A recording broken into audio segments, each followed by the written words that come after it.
अस्सलाम वालेकुम, मैं हूं नादिया अनवर और उम्मीद करती हूँ आप सब खैरियत से होंगे। नाज़रीन, इन सेशंस को करने का मकसद, जैसे कि मैं हमेशा कहती हूँ, कि आपकी नॉलेज में इजाफा करना और आप के ताकि आप स्टॉक मार्केट में भरपूर तरीके से काम कर सकें और जो है आपको जो है अवेयरनेस मिले जिन चीज़ों के आप चाह रहे हैं। कोई किसी स्टॉक में फंसा हुआ है, क्या उसके फंडामेंटल और टेक्निकल इश्यूज हैं, उस हवाले से जो है आपको जो है नॉलेज हासिल कर सके। तो इसके लिए ज़रूरी है कि आप चैनल को लाइक और सब्सक्राइब करें और साथ ही साथ बेल आइकन को हिट करना ना भूलें, क्योंकि कोई भी इंफॉर्मेटिव वीडियो आपसे मिस ना हो जाए। नाज़रीन, जैसे कि आजकल हम देख रहे हैं मार्केट इस वक्त जिस तरह से चल रही है, तो उस मामले के ऊपर मुझे एक बहुत ही जो है एक लाइन याद आई है, तो मैं वो ज़रूर आप लोगों से शेयर करूंगी। वो कहते हैं ना कि टूटने लगे हौसले तो याद रखना, बिना मेहनत के तख्तो ताज नहीं मिला करते, अंधेरों में रोशनी ढूंढ लेते हैं, इन्वेस्टर्स किसी उम्मीद के मोहताज नहीं। जी हाँ, तो बिल्कुल ये हमारे इन्वेस्टर्स के लिए था ये लाइन मेरी। और जो है जैसे कि अभी आजकल न्यूज़ वगैरह भी काफ़ी चल रही हैं। सुना है सस्ती बिजली के हवाले से भी बात हो रही है चाइना से। देखते हैं कि इस चीज़ के ऊपर ये किस तरीके से ये चीज़ एग्जीक्यूट होती है और किस तरह से जो है हमारी हुकूमत इसको जो है इम्प्लीमेंट करने की कोशिश करती है, इस हवाले से भी हम जानेंगे।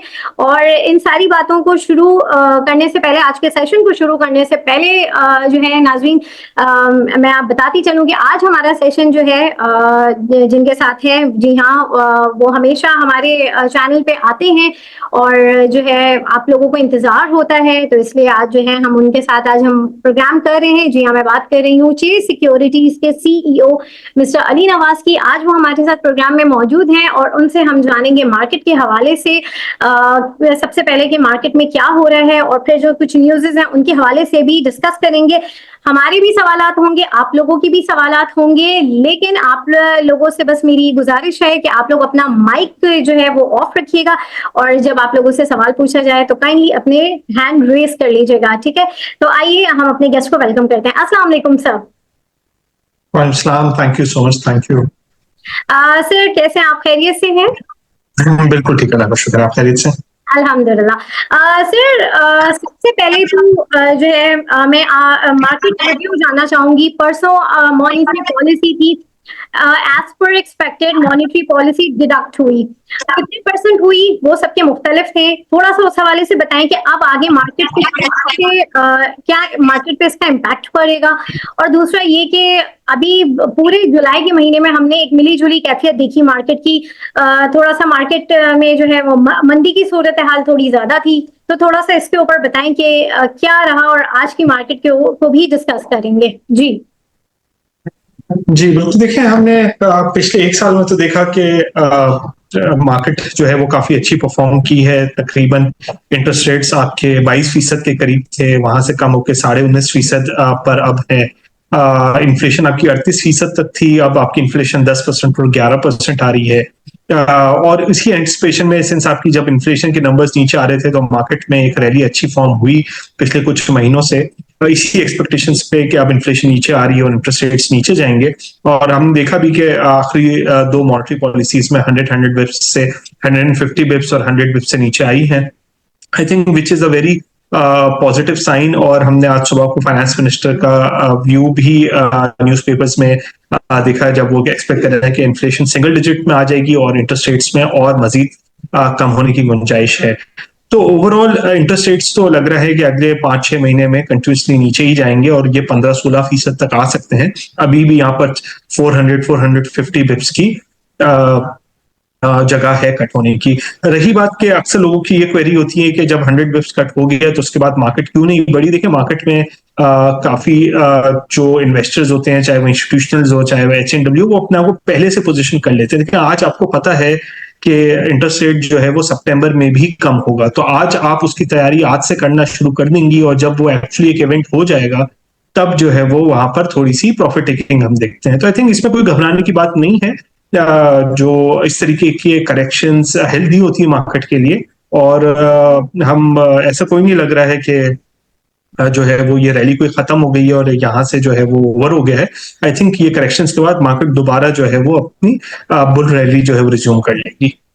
सही। अच्छा सर, जरा गुल अहमद के हवाले से मैं जानना चाहूंगी कि गुल अहमद जो है इतनी बड़ी जो है कंपनी है कि अगर हम इसके कहते हैं ना कि कचरे की कीमत भी जो है करोड़ों में होती है, लगती है, तो इसके स्टॉक्स जो है वो इतने ज्यादा जो है, मतलब उसकी कीमत एक कहते हैं ना कि एक सिंगल सिगरेट से भी नीचे है, तो क्या वजह है, क्यों ऐसा है, थोड़ा सा इस हवाले से बताएं। देखें, अक्सर इस तरह होता है। मुझे याद है हम पिछले साल जब आपके साथ ही सेशन करते थे तो लोग इन्वेस्ट पूछते थे कि भाई आप आईटी सेक्टर क्यों नहीं चल रहा या फार्मा सेक्टर क्यों नहीं चल रहा। देखिए, होता यह है कि कभी कभी कंपनी के अंदर वैल्यूज होती हैं, बट प्राइस डिस्कवरी आने में कुछ टाइम लगता है, और वो सेक्टर्स जो कि इकोनॉमी से डायरेक्टली लिंक्ड होते हैं वो पहले परफॉर्म करते हैं, और फिर जो सेक्टर्स जो कि रिलेटिवली जो है वो इकोनॉमी से उतने ज्यादा लिंक नहीं होते हैं वो फिर बाद में परफॉर्म करते हैं। अब हमने टेक्सटाइल में देखा कि पिछले कुछ महीनों में खबरें इनके लिए बेहतर नहीं हुई है, एक्सपोर्टर्स पर टैक्स भी लगा दिया है, फिर बिजली की कीमतें बहुत बढ़ गई हैं, गैस की कीमतें बहुत बढ़ गई हैं। तो ये सारी चीजें टेक्सटाइल सेक्टर के लिए जो है वो नेगेटिव रही हैं, और इस वजह से हमने इनकी प्राइस परफॉर्मेंस कोई खास नहीं देखी। इसके मुकाबले में हम इंटरलूप देखा है, हमने इंटरलूप ने बहुत अच्छी परफॉर्मेंस की, वो 90% से ज्यादा एक्सपोर्ट कर देता था, फिर उसने अपने आप को थोड़ा सा एडवांस इस टर्म्स में कर लिया कि वो ग्रोथ की तरफ भी जा रहा है, डेनिम का प्लांट उसने लगाया है और चीजें कर रहे हैं। फिर उन्होंने सोलर प्लांट लगाकर अपनी जो एनर्जी कंजम्पशन है उसको थोड़ा सा डाइवर्ट किया ताकि उनको सस्ती बिजली मिल जाए। तो अब मार्केट ये भी दिखती है कि कौन कितने ज्यादा इनिशिएटिव्स ले रहा है अपने आप को इस सारी सिचुएशन से बचाने के लिए। बट हम देखेंगे कि इनमें अभी भी वैल्यू है। गुल अहमद की आपने बिल्कुल ठीक कहा कि ये बहुत बड़ा एसेट है, निशात मिल्स, इंटरलूप, और इसकी परफॉर्मेंस वैसी नहीं है जिस तरीके की मार्केट की परफॉर्मेंस रही है। बट ऐसा हमेशा होता है कि कुछ सेक्टर्स पहले बढ़ जाते हैं, कुछ सेक्टर्स बाद में परफॉर्म करते हैं। तो ये तो टेक्निकली एक अपॉर्चुनिटी होती है कि अगर कोई सेक्टर्स परफॉर्म कर गए हैं तो हम उसमें से प्रॉफिट टेकिंग करके उन सेक्टर्स में एक्यूमुलेशन की तरफ चले जाएं जिसमें अभी रैली आना रहती है। सही।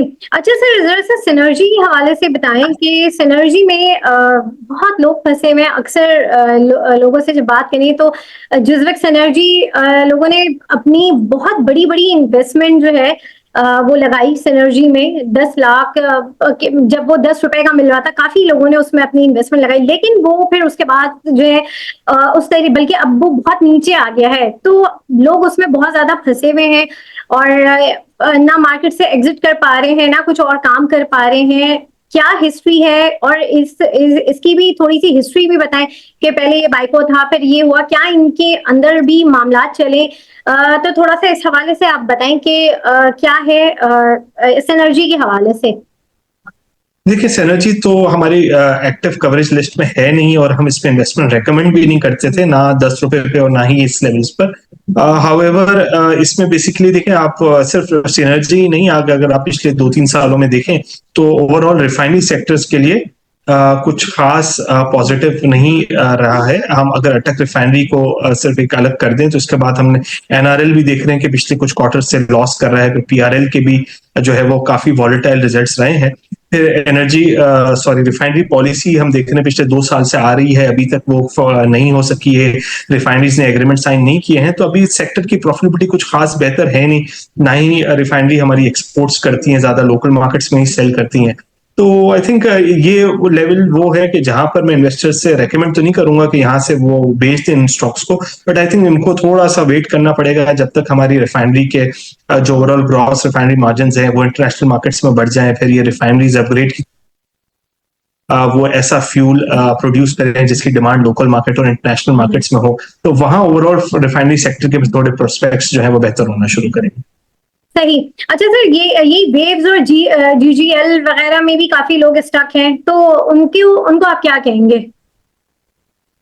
देखिए, ये वाले स्टॉक्स जो हैं वो पेनी स्टॉक्स होते हैं। ये जब मार्केट में बहुत इनकी प्रॉफिटेबिलिटी भी कोई खास स्ट्रांग नहीं होती, प्राइसेस तो जो है वो एक रिफ्लेक्शन होती है कि कंपनी के कर रही है फंडामेंटली, या उसका बिजनेस कैसे परफॉर्म कर रहा है। अभी देखें मार्केट बेहतर तो है, लेकिन मुल्क के हालात वैसे नहीं हुए हैं कि जिसमें सारे सेक्टर्स, ये सारे बिजनेसेस के लिए बेहतर हो। तो आई थिंक इस रही है, इम्प्रूव कर रही है, उनकी तरफ ज्यादा फोकस रहना चाहिए। वो स्टॉक्स जो पेनी स्टॉक्स अभी भी, अगर आप इसी तरह के दो स्टील, इत्तेफाक स्टील, तो आई थिंक ये हैस्कॉल, ये वो स्टॉक्स हैं जिनके अभी प्रॉफिटेबिलिटी है ही नहीं, तो उनकी प्राइस में भी मूवमेंट नहीं आनी चाहिए। जैसे ही हम इकोनॉमी को बेहतर होते हुए लगेंगे देखेंगे और ये बिजनेसेस थोड़े से वायबल होंगे, प्रॉफिटेबिलिटी जनरेट करेंगे, तो वहां पर हम जो है वो इनकी प्राइस में भी मूवमेंट देखेंगे। सही। अच्छा, यहाँ पर हमारे साथ जो पार्टिसिपेंट मौजूद हैं, अब जो है मैं उनसे रिक्वेस्ट करूंगी कि आप लोगों के जो सवालात हैं काइंडली आप लोग जो है वो क्वेश्चन करें और मैसेजेस ना करें, क्योंकि मैसेजेस नहीं पढ़े जाएंगे, ठीक है। तो काइंडली जो है यहाँ पर जी उमैर है, इनका सवाल है। जी उमैर। जी अस्सलाम वालेकुम। अच्छा सर, कोलगेट बड़ा नीचे जा रहा है काफी अरसे से, तो इसको कैसे हम देखेंगे? और दूसरे नंबर पे जो ATBA है उसका भी जरा बता दो। ATBA axis battery? जी जी बिल्कुल जी। देखिए कोलगेट में तो हमने देखा कि काफी अच्छे इसके कॉर्पोरेट रिजल्ट्स थे, पिछली बार भी इसने डिविडेंड्स काफी अच्छे पे आउट किए, अगर आप लास्ट 6 मंथ्स में देखें तो। अभी बेसिकली हुआ ये है कि इसमें कुछ फॉरेन सेलिंग थी, जिसकी वजह से इसकी प्राइस जो है वो थोड़ी सी इंपैक्ट हुई है। जैसे ही ये सेलिंग ओवर होगी तो हम इसमें भी बाउंस बैक देखेंगे, और जैसे इसका बोर्ड मीटिंग अनाउंस होगी और कॉर्पोरेट रिजल्ट अनाउंस आएगा, तो वहां पर हम देख सकते हैं कि बेहतर जो है वो इसमें परफॉर्मेंस देखी जाएगी। एक्टिस बैटरी और एक्साइड दोनों हमने देखा काफी अच्छी परफॉर्मेंस थी, इनकी सेल्स सोलर वाले सेगमेंट से काफी बेहतर हो रही हैं, और हमने एडबा और एक्साइड दोनों में जो काफी अच्छी प्राइस रनअप देखी। हालिया कुछ लास्ट हफ्ते में कुछ करेक्शन आई है, बट आई थिंक प्रॉब्लम नहीं है। ये स्टॉक्स जो हैं वो इनकी सेल्स बेहतर ही लग रही है गोइंग फॉरवर्ड। सही। अच्छा नदीम जी, आप अपना सवाल कीजिए। जी फर्स्ट ऑफ ऑल तो मैं अप्रिशिएट करना चाहूंगा कि you are doing such a tremendous job. Secondly मेरा क्वेश्चन ये था कि हेलियन पाकिस्तान जो कि previously GSK consumer health care थी, तो इसके ऊपर आपकी क्या ओपिनियन है? नहीं, हेलियन तो काफी अच्छा स्टॉक है, और इसमें बेसिकली हमने एक बहुत ही इंपॉर्टेंट चीज जो फार्मा सेक्टर के लिए हुई है, जिसमें गवर्नमेंट पहले सेट करती थी दवाइयों की प्राइसेस। अब गवर्नमेंट ने ये कहा है कि नॉन एसेंशियल जितनी भी दवाइयां हैं वो कंपनीज खुद सेट करेंगी, और एसेंशियल को भी CPI के हिसाब से एडजस्टमेंट मिल जाएगी। तो आई थिंक ये फार्मा सेक्टर के लिए काफी पॉजिटिव चीज हुई है, और अब वो अपनी प्राइस खुद सेट करेंगे तो हम देखेंगे कि सारी फार्मा कंपनीज की प्रॉफिटेबिलिटी ग्रेजुअली बेहतर हो जाएगी। और हेलियन के काफी स्ट्रॉन्ग ब्रांड्स हैं, तो हेलियन की भी प्रॉफिटेबिलिटी बेहतर होती हुई लग रही है गोइंग फॉरवर्ड। क्योंकि मैंने रिसेंटली स्टडी की है, WHO पहले जिनेवा से परचेज कर रहा था पैरासीटामोल, अभी रिसेंटली WHO ने पाकिस्तान में हेलियन से बाय किया है पैनाडोल, और इसी के साथ ये 6 अरब की मैन्युफैक्चरिंग थी इनकी पर एनम पैनाडोल की। अभी इन्होंने अपनी जो प्रोडक्शन है वो भी 8.8 अरब के ऊपर लेके गए हैं। पैनाडोल की प्रोडक्शन की बात करता हूँ। बिल्कुल ठीक है, हमने इनकी ट्वीट भी देखी है। आई थिंक शायद इनके CEO ने लिखा है कि पैनाडोल की अब से ब्रांड वैल्यू ही 15 अरब रुपए की हो गई है। तो डेफिनेटली इसकी ब्रांड्स काफी स्ट्रांग है। पहले तो आपको याद होगा पिछले कुछ महीने तो पैनाडोल की प्रोडक्शन ही इन्होंने बंद कर दी थी, क्योंकि गवर्नमेंट प्राइस नहीं बढ़ाती थी और उनको नुकसान होता था पैनाडोल प्रोड्यूस करने में। आई थिंक अब वो सारा मामला सॉल्व हो गया है इनका, तो अब ये इनका ये प्रोडक्ट भी जो है वो प्रॉफिटेबल हो गया है। चलें, thank you so much. Thank you जी। उमैर, आप अपना सवाल कीजिए। जी। अच्छा सर, हब पावर का भी जरा बताइएगा, वो इतना डाउन क्यों आ रहा है? कुछ नहीं है। जी बिल्कुल, देखिए हब पावर में एक मीडियम और लॉन्ग टर्म पॉजिटिव चीज तो ये हुई है कि आपका जो BYD कार्ड्स हैं ये उसके साथ पार्टनरशिप करके पाकिस्तान में ला रहे हैं। बट देखिए हबको पे ना जनरली लोग परसीव करते थे डिविडेंड यील्डिंग स्टॉक, इसमें हमें डिविडेंड मिलेगा। बट जब आप इस तरीके से ग्रोथ इनिशिएटिव्स में जाते हैं, और ऑटो पावर प्लांट लगाना कोई छोटा प्रोजेक्ट नहीं होता, इसमें काफी पैसे लगते हैं, तो इन्वेस्टर्स को थोड़ी सी ये कंसर्न्स थे कि शायद ये डिविडेंड इसको रोकना पड़े या कट करना पड़े। और हमने इसमें प्राइस रनअप भी काफी अच्छा देखा है। कोई ये पिछले 1 साल में 60 रुपए से 175 रुपए हो गया था, आई थिंक 165 रुपए हो गया था, सॉरी। तो तो उसमें फिर हमने देखा कि कुछ लोगों ने इसमें प्रॉफिट टेकिंग की है कि जब ये डिविडेंड कम करेगा अपना या जो है वो, तो उस वक्त प्राइस में थोड़ी सी हमें मूवमेंट मिलेगी।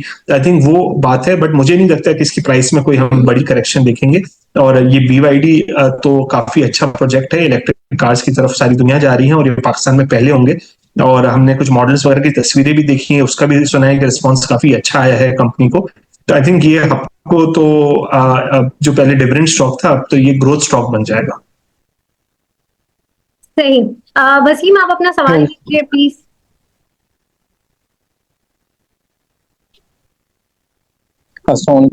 सर, इसमें ये था कि पीएसओ और शेल के बारे में सबसे बताइएगा, और फार्मा में सर्ल है, ये तीनों को परफॉर्म नहीं कर रहे हैं, तो थोड़ा सा व्यू दीजिएगा इनका। Thank you. आपने कहा PSO एंड शेल और सर्ल ना? Sir yes yes. जी, देखिए सबसे पहले PSO शेल को हम कवर कर लें। OMC में एक इंपॉर्टेंट चीज ये हो रही है सेक्टर में कि ये डीरेगुलेशन हो रही है ऑफ प्राइसेस। तो उसमें बेसिकली होता ये है कि पहले गवर्नमेंट सेट करती है कि जो है वो OMC को पर लीटर कितना मार्जिन मिलेगा, और प्राइस पेट्रोल की क्या होती है वो भी गवर्नमेंट ही डिसाइड करती है। आज रात को हुकूमत अनाउंस करेगी। तो बेसिकली अब ये जो है वो सेक्टर डी रेगुलेशन की तरफ जा रहा है। अब वो बेसिकली ये कह रही है OMC को, कंपनीज के, यार आप अपना मार्जिन खुद डिसाइड करो। आपको एक लीटर पेट्रोल पे 2 रुपए रखना है या 20 रुपए रखना है, ये आपकी मर्जी है। प्राइसेस भी हम डिसाइड नहीं करेंगे, खुद इंपोर्ट करना, खुद अपना मार्जिन लगाना और बेचना। ये हम इंटरनेशनल मार्केट्स में और USA में देखते थे कि एक पेट्रोल पंप पे पेट्रोल $2 का मिल रहा है, एक $2.20 का, और एक जगह $2.40 का। तो जिस जहां पेट्रोल सस्ता मिलता था लोग वहां जाते थे। तो यहाँ पे भी अब वो चाह रहे हैं कि कंपटीशन आ जाए और अब हुकूमत प्राइस तयन ना करे, हर OMC अपने हिसाब से पेट्रोल मंगवाए, उस पर उसको मार्जिन 2 रुपए लेना है या 20 रुपए लेना है वो खुद डिसाइड करे, और उसके बाद जो है वो प्राइसेस सेट करे। तो इसमें ये भी हो सकता है कि कुछ कंपनीज जो है वो अपनी मर्जी का मार्जिन चार्ज कर सकें, जहां पर उनकी मोनोपोली है, जहां पर उनके पेट्रोल स्टेशन ज्यादा है और जहां कंपटीशन है वहां कम कर लें। तो अब ये वाला सेक्टर के लिए एक अच्छी चीज हो जाएगी कि ये हमेशा कहते थे कि हमें जो है वो पेट्रोल पे जो है वो कम मार्जिन मिलता है और हमारी इन्फ्लेशन की वजह से कॉस्ट ज्यादा हो गई है। तो ये अब बेसिकली इनके लिए, ये अब सिंस हुकूमत का अमल दखल इनके मार्जिन में से निकल जाएगा, तो ये PSO के लिए भी पॉजिटिव है और शेल के लिए और बाकी सारी OMCs के लिए पॉजिटिव है। शेल के हवाले से ये हुआ है कि इसको अब एक सऊदीया की कंपनी खरीद रही है, वफी पेट्रोलियम की, और 155 रुपए में जो है वो पब्लिक से टेंडर ऑफर लेंगे वो। तो आई थिंक 155 रुपए पे जब भी टेंडर ऑफर आएगा तब तो शेयर सेल हो जाएंगे। तो आई थिंक ये एक अच्छी चीज है शेल के लिए, कि कहीं अगर इसमें करेक्शन आएगी तो इसमें आपके कुछ शेयर्स जो है वो टेंडर ऑफर में बिक जाएंगे। सर्ल आपने कहा, देखिए सर्ल में इस वजह से परफॉर्म नहीं कर रहा था ये कि इसमें डेट बहुत बड़ा है। अब डेट जब ये कम हो जाएगा, जिस तरह इंटरेस्ट रेट्स नीचे आ रहे हैं, फिर आज इन्होंने नोटिस भी दिया है कि ये कंपनी बेच रहे हैं, जो कंपनी से इनको रेवेन्यू आएगा या जो प्रोसीड्स आएंगे वो उससे जो है वो अपना डेट रिटायर करेंगे। तो आई थिंक सर्ल्स के अब मुझे आगे प्रोस्पेक्ट्स बेहतर लग रहे हैं। ठीक है सर। अच्छा सर, जो भी शेल ने किया है, शेल बी लिस्ट की तरफ तो नहीं जा सकता ना, क्या कोई है चांस सर जाने के? देखिए ये कंपनी पे डिसाइड करता है कि वफी को जो है वो करना है कि नहीं डिलिस्ट। मेरा अपना ख्याल ये है कि ये कुछ टाइम इसी तरह चले। तो इसको रखना चाहिए। मेरे पास जरा ज्यादा होल्डिंग थी, तो हम इसको होल्ड करें, या 155 पर आता है तो इसको सेल कर देना चाहिए? मुझे तो शेल अच्छा लग रहा है, और मुझे जो है वो आप पार्शियल हो सकता है, अगर आप करना चाहे तो कर लें, लेकिन वैसे मुझे कंपनी में कोई प्रॉब्लम नहीं लगती है। Thank you sir, thank you thank you. Thank you. जी, अच्छा। सर मुझे ये बताएं कि अभी ये जो न्यूज़ आज आई है, सस्ती बिजली चाइना प्रोवाइड कर रहा है, क्या है इसका? और ये क्या है, ये क्या एग्जीक्यूट होगा? देखिए ये अभी बहुत ही ये अभी जी अभी ये बहुत ही इनिशियल स्टेजेस पर है कि हम चाइना से जो है वो कोई बिजली एक्सपोर्ट करें। आई थिंक अभी हमारे पास पाकिस्तान में जो है वो बलूचिस्तान में बिजली सप्लाई करने की ट्रांसमिशन लाइंस नहीं है, तो हम चाइना तक ट्रांसमिशन लाइंस कहाँ ले जाएंगे? आई थिंक ये एक फार फेच्ड आइडिया, अभी थोड़ा सा टाइम लगेगा। सही। और किसी के कोई सवालात हैं तो आप लोग कर सकते हैं। सिर्फ 5 मिनट हैं, और किसी के कोई सवालात हैं तो आप लोग कर लें प्लीज। वसीम, आई गेस आप कर चुके हैं सवाल, आपका कोई और सवाल है?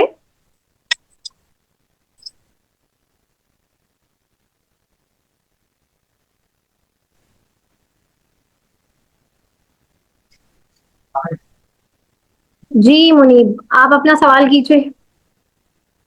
अस्सलाम वालेकुम सर, मुझे जो है ना CSIL का बता दें और पाक इलेक्ट्रॉनिक्स का बता दें। सॉरी, पहला स्टॉक आपने क्या कौन सा कहा? CSIL। CSIL, Crescent Star Insurance. देखिए ये भी हमारी कवरेज में नहीं है, मेरा कोई व्यू नहीं है इस स्टॉक में। पाक इलेक्ट्रॉन, आपने कहा पाक इलेक्ट्रॉन इज अ वेरी, इसके जो है वो प्रोस्पेक्ट्स अच्छे हैं इन द सेंस के ये जो समर सीजन है इसमें इसकी सेल्स काफी बेहतर रही है। गर्मी इस बार हमने देखी कितनी रही है, तो एसी, रेफ्रिजरेटर्स, उसकी काफी सेल्स बेहतर है। फिर हम कुछ इसमें मर्जर्स एंड एक्विजिशन ट्रांजैक्शन भी सुन रहे हैं कि इसमें कोई फॉरेन इन्वेस्टर जो है इनका कंज्यूमर अप्लायंसेस बिजनेस पूरा बाय कर रहा है, उसकी ड्यू डिलिजेंस हो रही है। तो आई थिंक इसमें हम जो है वो आगे कुछ पॉजिटिव चीजें जो है वो सुनेंगे। सही, थैंक यू सर। अच्छा सर, अब कल की मार्केट के हवाले से व्यू देते हैं अपना, और जो है जो टॉप पिक्स हैं मोस्ट इंपॉर्टेंट वो बता दें। जी देखिए, मेरा ख्याल ये है कि मार्केट में करेक्शंस जो है ये जो आ रही हैं ये तो हेल्दी साइन है। मुझे कोई प्रॉब्लम नहीं लग रहा ओवरऑल मार्केट में, बल्कि मार्केट में इस तरीके की करेक्शंस आ जाती हैं तो कंसोलिडेशन हो जाती है, मार्केट और हेल्दी हो जाती है। आई थिंक मार्केट में जो है वो कॉर्पोरेट रिजल्ट अनाउंसमेंट सीजन चल रहा है। फिर आज रात को पेट्रोल प्राइसेस कट जाएंगी, कल CPI का नंबर आएगा, वो 10.5 से 11.5% के दरमियान होगा। फिर हमने देखा UBL ने बहुत अच्छा डिविडेंड दिया, FFC ने बहुत अच्छा डिविडेंड दिया। फिर ये डिविडेंड से जो लोगों के पास लिक्विडिटी आती है वही री इन्वेस्ट होती है मार्केट में। तो आई थिंक ओवरऑल मार्केट में जो है वो मोमेंटम पॉजिटिव ही लग रहा है। ठीक है, ये जो आज इवेंट्स हुए with regards to Middle East वो थोड़ी सी चैलेंजिंग है, जिसकी वजह से आज हमने करेक्शन देखी। बट अगर हम देखते हैं कि 1-2 दिन कोई खास रिएक्शन नहीं होता, ऑयल प्राइसेस भी इन कंट्रोल रहती है, तो मार्केट में इंटरेस्ट दोबारा आ जाए। टॉपिक्स जो है वो हमारी ENP सेक्टर में OGDC, PPL और POL है। फर्टिलाइजर में we like FFBL and FFC। Cements में Maple Leaf, DG Khan and Fortis cement. इसके अलावा एल्डिंक यहाँ से जो है वो रेकमेंड कर रहे हैं, यहाँ से एटलस होंडा रेकमेंड कर रहे हैं, यहाँ से अल्का रेकमेंड कर रहे हैं, यहाँ से पाक इलेक्ट्रॉन, सर्ल ये रेकमेंड कर रहे हैं। तो ये सारी टॉपिक्स हैं हमारे। सही। अच्छा, ये उमेर क्वेश्चन करना चाह रहे हैं। जी उमेर।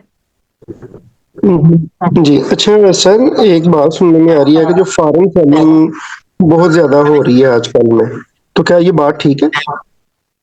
देखिए, फॉरेनर्स ने, अगर आप ओवरऑल नंबर देखें पिछले 6 महीनों का, तो फॉरेन इन्वेस्टर्स ने $100 मिलियन की पोजीशन ली है। अभी बेसिकली हो ये रहा है पिछले 1-2 दिन से इन्वेस्टर्स की बाइंग नहीं है, बट जो सेलिंग फ्लो देखिए रोज होता है ये है कि जो फॉरेन इन्वेस्टर्स की $2 मिलियन की बाई होती है, $1.5 मिलियन की सेल होती है। तो बाइंग रोज कर रहे होते इसमें बिल्कुल, और ये एक नॉर्मल है, इसमें ऐसी कोई बात नहीं है कि वो मार्केट से एग्जिट कर रहे हैं। पिछले 6 महीने का एवरेज नंबर $100 बिलियन से ऊपर का है, जो कि कई सालों बाद हमने देखा है। तो फॉरेन इन्वेस्टर्स का चीजें, कुछ स्टॉक्स लेने में भी इंटरेस्ट है, कुछ चीजें वो ट्रिम भी कर रहे हैं। जिस तरह कोलगेट मैंने कहा कि वो उसमें कुछ सेलिंग है, बट आई थिंक ये कोई वैसी सेलिंग नहीं है जो कि मार्केट के लिए प्रॉब्लमेटिक होनी चाहिए। सही। बहुत शुक्रिया अली नवाज साहब आपका। और नाज़रीन, यहाँ पर मैं आप लोगों से इजाजत लूंगी। इंशाल्लाह आप लोगों से फिर मुलाकात होगी, तब तक के लिए अल्लाह हाफिज। अल्लाह हाफिज, थैंक यू। हाफिज, थैंक यू।